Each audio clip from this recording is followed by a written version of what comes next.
এমন রোগ তেমন ওষুধ দেবো। রোগ নটোরিয়াস ক্রিমিনাল, ওষুধ হচ্ছে ভোট।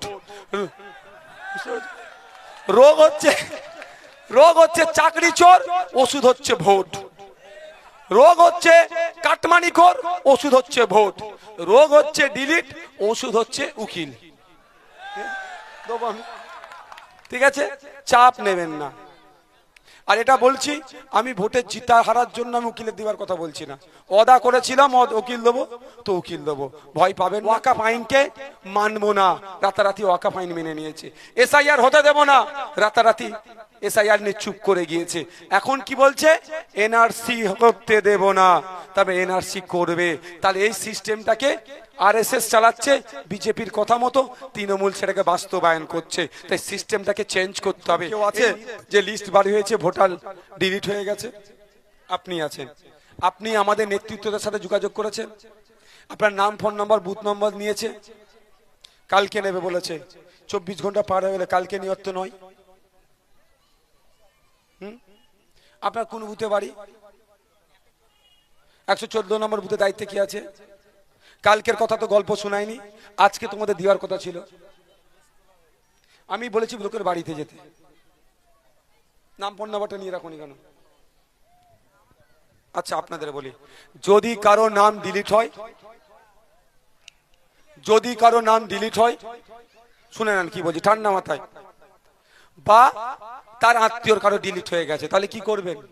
ঘাস মারা খেয়ে নেবেন? গলায় দড়ি দিয়ে টেঙে যাবেন? দরজা বন্ধ করে কাঁদতে শুরু করে দেবেন? আতঙ্কিত হয়ে যাবেন? আমি প্রথম দিন বলেছি আতঙ্কিত হবেন না, আজকেও বলছি আতঙ্কিত হবেন না। প্রথম দিন বলেছি লড়ে নেবো, আজকেও বলছি আমি লড়ে নেবো। এবার শুনেন কি করবেন, কি করবেন বলছি। আপনাদের বলে যাই, অলরেডি আমি 13টা উকিল রেডি করেছি। কটা? 13টা উকিল রেডি করেছি। প্রতিটা অঞ্চলে ভাঙড়ের একটা করে আমার উকিল রেডি হয়েছে। তো এখন আমি গণনা ফর্ম ফিল আপ করিয়েছি। স্টেজে দাঁড়িয়ে বলেছিলাম কি, একজন কেন 1000 মানুষের যদি আইনি সহায়তা লাগে বিনামূল্যে দেবো। আর আজকে স্টেজে দাঁড়িয়ে বলছি, এখন আপনার আইনি সহায়তা লাগবে একটা কেন, 1000 মানুষ কেন, যত মানুষের লাগবে, সে তৃণমূলের যদি কর্মী হয় তার ভোটাধিকার ফিরিয়ে নিয়ে আসার জন্য আমি বিনামূল্যে আইনি লড়াই করব। তার জন্য আপনারা আতঙ্কিত হবেন না। রোগ হয়েছে, রোগের ওষুধ লাগাতে হবে। যেমন রোগ তেমন ওষুধ দেবো। রোগ নটোরিয়াস ক্রিমিনাল, ওষুধ হচ্ছে ভোট। রোগ হচ্ছে চাকরি চোর, ওষুধ হচ্ছে ভোট। রোগ হচ্ছে কাটমানিখোর, ওষুধ হচ্ছে ভোট। রোগ হচ্ছে ডিলিট, ওষুধ হচ্ছে উকিল। ঠিক আছে, চাপ নেবেন না। আর এটা বলছি, আমি ভোটের জিতা হারার জন্য আমি উকিলের দেওয়ার কথা বলছি না। ওয়াদা করেছিলাম উকিল দেবো তো উকিল দেবো, ভয় পাবেন না। যদি কারো নাম ডিলিট হয়ে যায়, আমাদের এখানে আইএসএফ এ যারা নেতৃত্বরা আছে তাদের সাথে যোগাযোগ করবেন, নাম, ফোন নাম্বার আর বুথ নাম্বারটা দিয়ে দেবেন। বাকি কাজ আমাদের। ওরা আমাদের কাছে পাঠাবে, আমি আমাদের এক্সপার্ট তথা উকিলদের কাছে পাঠাবো। উকিলরা আপনাদেরকে ফোন করতে পারে বা তাদের অ্যাসিস্ট্যান্টরা ফোন করতে পারে। যা যা বলবে, কিভাবে ফর্ম ফিল আপ করতে হবে, কি করতে হবে, কি কি ডকুমেন্টস নিয়ে কোথায় জমা দিতে হবে, সবটাই দিনের আলোর মতো পরিষ্কার করে দেবে। আচ্ছা বাপ মায়ের যারা এখানে বসে আছেন, বলুন, আমরা যে গণনা ফর্মটা ফিল আপ করেছিলাম, কারো ক্ষমতা আছে ওটাকে ভুল প্রমাণ করাবার? ঠিক করেছিলাম তো? আমাদের এই বাড়ির ছেলে মেয়েরা করেছিল তো ফর্ম, আইএসএফই করে দিয়েছিল তো। ঠিক ওই রকম ভাবেই আপনার যা সমস্যা আছে সেটা সমাধান হবে। কিন্তু আপনাদের বলি, এই যে আমাদেরকে আতঙ্কিত করে যারা রাখছে, জবাব দেবেন না দেবেন না? এই আতঙ্কিত মোদি আর মমতা মিলে করছে। এই আতঙ্কিত মোদি আর মমতা মিলে আমাদেরকে করছে। এখানে এত ক্যামেরা হচ্ছে, নির্বাচন কমিশনেরও কিন্তু ক্যামেরা আছে, এটুকু মাথায় রাখবেন। আমি যদি ভুল বলি ছেড়ে কথা বলবে আমাকে। আমি সঠিক পথে আছি, 20খানা মামলা দিয়েছে, আর যদি একটু পা হড়কে যাই তাহলে মানে 40টা আরো দিয়ে দেবে। আমি তাও ক্যামেরার সামনে বলছি, মোদি মমতা যুক্তি করে নির্বাচন কমিশনকে সামনে রেখে এই আমাদেরকে আতঙ্কিত করছে। একসাথে পশ্চিমবাংলা নয়, ভারতবর্ষের 12টা রাজ্যে এসআইআর হয়েছে। কোন রাজ্যে লজিক্যাল ডিসক্রিপেন্সি ছিল না, কোন রাজ্যে আন্ডার অ্যাডজুডিকেশন নাই, কোন রাজ্যে এই ধরনের অনৈতিকভাবে ডিলিট হয়নি। কেন হচ্ছে? কিন্তু কোন রাজ্যের মুখ্যমন্ত্রী একথা বলেনি যে আমার লাশের ওপর দিয়ে এসআইআর হবে। ভালো করে বোঝেন, কি অবিজেপি রাজ্য তামিলনাড়ু, কেরল, খোঁজ নিয়ে দেখুন, তারা একবারের জন্য বলেনি যে আমার লাশের উপর দিয়ে কি হবে, এসআইআর হবে। আমাদের মমতা ব্যানার্জি রাজ্যের বলেছিলেন কি, আমার লাশের উপর দিয়ে এসআইআর হবে।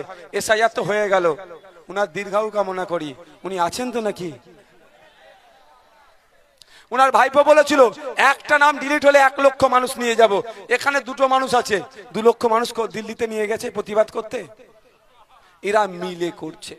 কি হবে বলে দিচ্ছি, ভোট যত আগিয়ে আসে এটা বলবে।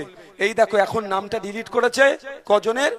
বিজেপি যদি ক্ষমতায় চলে আসে না, আগে শুভেন্দু অধিকারী বলবে এই এখন অল্প কটার নাম ডিলিট করেছি, তোমরা আমাকে ভোট দাও, যখন আমরা ক্ষমতায় আসবো সব মুসলমানদের নাম বাদ দিয়ে দেবো বলে ভয় দেখাবে। আর মমতা ব্যানার্জি মলম লাগাবে, ও ঘা করবে আর মমতা ব্যানার্জি মলম লাগাবে। তার দলের লোকেরা এটা বলবে এই দেখ ওরা ক্ষমতায় আসেনি তাই নাম ডিলিট করে দিয়েছে, ক্ষমতায় আসলে তাহলে সব ডিলিট করে দেবে। তাহলে কি করতে হবে? মমতাকে ভোট দাও, তোমারটা বাঁচিয়ে নেবে। এখন ভাই ক্ষমতায় কে আছে? নওশাদ সিদ্দিকী। রাজ্যের ক্ষমতায় কে আছে? বিকাশ রঞ্জন ভট্টাচার্য স্যার। মীনাক্ষী দি আছে না, প্রিয়াঙ্কা বর্মন আছে না, শামসুর আলী মল্লিক আছে না, কুতুবুদ্দিন ফাতি আছে যে বাদুরিয়া থেকে দাঁড়িয়েছে, নয় তো আমরা। তাহলে মমতা ব্যানার্জির আমলে আমার ভোট ডিলিট হয়ে গেল, আবার বলছে মমতা ব্যানার্জিকে ক্ষমতায় নিয়ে আসলে ভোট বেঁচে যাবে। আজ পর্যন্ত যে কটা কথা বলেছে মানে এই বিষয়, এই সেন্টিক এই বিষয়ে সবটাই হয়েছে। ওয়াকাফ আইনকে মানবো না, রাতারাতি ওয়াকাফ আইন মেনে নিয়েছে। এসআইআর হতে দেব না, রাতারাতি এসআইআর নিয়ে চুপ করে গিয়েছে। এখন কি বলছে? এনআরসি করতে দেব না, তবে এনআরসি করবে। তাহলে এই সিস্টেমটাকে আরএসএস চালাচ্ছে, বিজেপির কথা মতো তৃণমূল সেটাকে বাস্তবায়ন করছে। তাই সিস্টেমটাকে চেঞ্জ করতে হবে। এই নির্বাচন আসছে, আপনার আত্মীয় হাড়ুয়াতে আছে, আপনার আত্মীয় মিনাখাতে আছে, আপনার আত্মীয় কুলপিতে আছে, আপনার আত্মীয় কসবাতে আছে, আপনার আত্মীয় রাজারহাট নিউ টাউনে আছে। যেখানে যেখানে আপনার আমার পরিচিত লোক আছে তাদেরকে একটা কথাই বলে দেন যে 30টা জায়গায় খাম চিহ্ন আছে, খাম চিহ্নকে জেতান। আর 294 এর বাকি জায়গায় আছে, কোন জায়গায় কাস্তে আতুরি তারা চিহ্ন আছে, কোন জায়গায় সিংহ চিহ্ন আছে, কোন জায়গায় বেলছে কোদাল আছে, কোন জায়গায় ধানের উপরে কাস্তের উপরে ধানের শীষ আছে। এক কথায় যেখানে যেখানে এই ধর্মনিরপেক্ষ শক্তিগুলো এক হয়েছে তাদেরকে জেতান। এই তৃণমূল বিজেপিকে বাংলা থেকে বিতাড়িত করুন। বাংলায় ভাঙড়ে তো জায়গা পাবে না তৃণমূল বিজেপি, রাজ্যের বিভিন্ন জায়গা তো জায়গা দেওয়া যাবে না। আজকে দেখুন কেরলে তো এসআইআর হয়েছে, কেরলে বামেদের সরকার, ওখানে তো অসুবিধা নাই, ওখানে তো অবিজেপি সরকার, এখানেও তো অবিজেপি সরকার, এখানে এত অসুবিধা হচ্ছে কেন? এখানে সরকার চাইছে বলেই অসুবিধা হচ্ছে। কি বলছি বুঝতে পেরেছেন? কারণ প্রমাণ দিচ্ছি, 250 কোটি টাকা মমতা ব্যানার্জি খরচ করেছে এসআইআর করার জন্য, আর উনি বলছেন এসআইআর হতে দেবো না।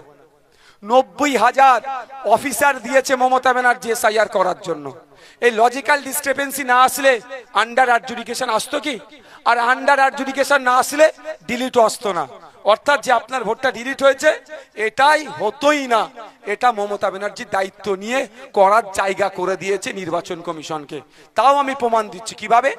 90,000 অফিসার দিল, 250 কোটি টাকা খরচ করলো, কিন্তু 1000 কম্পিউটার অপারেটর দিল না। এই কম্পিউটার অপারেটর না দেওয়ার ফলে এআই দিয়ে নাম আপলোড করছিল।